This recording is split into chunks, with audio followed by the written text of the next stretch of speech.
Football is America's sport. In high school, college, and the NFL, everybody has their team. Fans cheer for their teams to win and for their teams to hit. Harrison chasing. More. Wow. Michigan at the 41. What a hit! Ball's free! But big hits lead to injuries, especially head injuries like concussions. A concussion occurs when your brain gets hit. You fall or any force collides with your body and your head moves back and forth violently. During a concussion, your brain shakes back and forth and causes tiny nerves and brain tissue to be damaged. One concussion will not hurt or truly damage the brain permanently, but multiple concussions can have long-term, drastic effects. Sometimes athletes can even get CTE from repeated brain injuries. Traumatic encephalopathy is a neurodegenerative disease in which brain cells or neurons die and can cause multiple effects.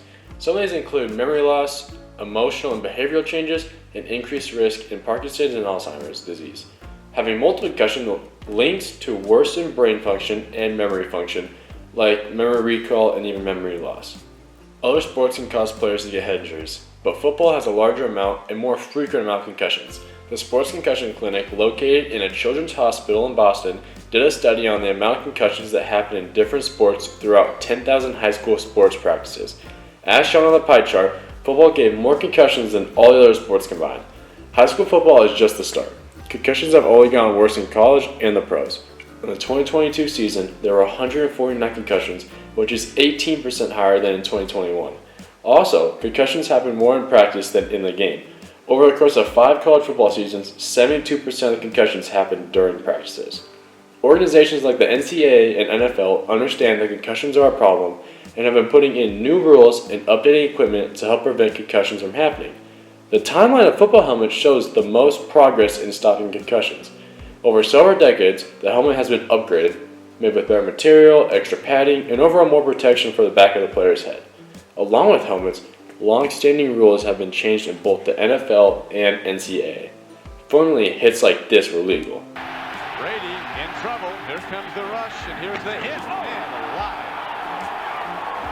But the NCAA has now made these head-to-head hits illegal and calls them targeting. Any player in the NCAA who performs a targeting is automatically ejected from the game or the next game, and in the NFL it is a 15-yard penalty. One of the most controversial rules that were changed in the NFL is the kickoff rule. Before the 2024 NFL season, kickoffs used to be held like this. The kicker would kick the ball, and if the kick is returned, players would have a 40-yard sprint to go and demolish the returner. While this kickoff was fun to watch, in the 2015 through 2017 seasons, 12% of all concussions were caused from kickoff. This is the present-day kickoff. The new kickoff structure stops players from being able to run full force into others at contact, and the contact between the teams is initiated way sooner. The NCAA has not implemented these new rules into college football, but since the new kickoff has prevented less concussions, the NCAA may look to adopt it. The NFL has also put in prevention measures for practices. Football practices are sometimes regarded as more dangerous than football games. Over the course of 5 football seasons, 72% of the concussions happened during practice. To understand how concussion safety has changed over the years, I interviewed a player who played during the time period where a lot of rules were implemented. Coach Oros, and I played at Central College in Pella, Iowa. Over the years, I'd say the drills have changed a ton. So there was, back when I was in high school, we had a lot more higher impact drills. And as you got into college and drills changed, it was just the way you were taught how to, tackle with your head here versus somewhere else.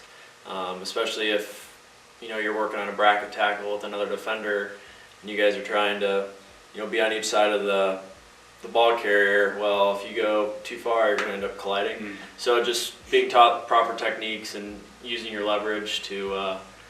So was it kind of preached? Was player safety preached in college? Yeah, we usually had to do a whole concussion test with the trainers, and they'd get your baseline numbers. And then every week in practice, it was kind of a key concept of being safe when you're tackling, being effective, just because obviously they want as many kids healthy as they can on the field. Yeah. New technology called guarding caps have been made as a solution to dampen the impact players receive to their head. These caps simply go on the outside of a player's helmet, adding an extra layer of padding. A 3-year study led by the NFL tested how effective guarding caps really are. The organization found that concussions during practice were cut down by almost 50%. This study shows the usefulness of the NFL's mandatory rules they started adding in 2022.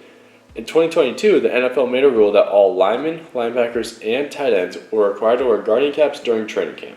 Then this year, running backs and fullbacks were added along with these position groups, wearing them in all contact practices during the season as well.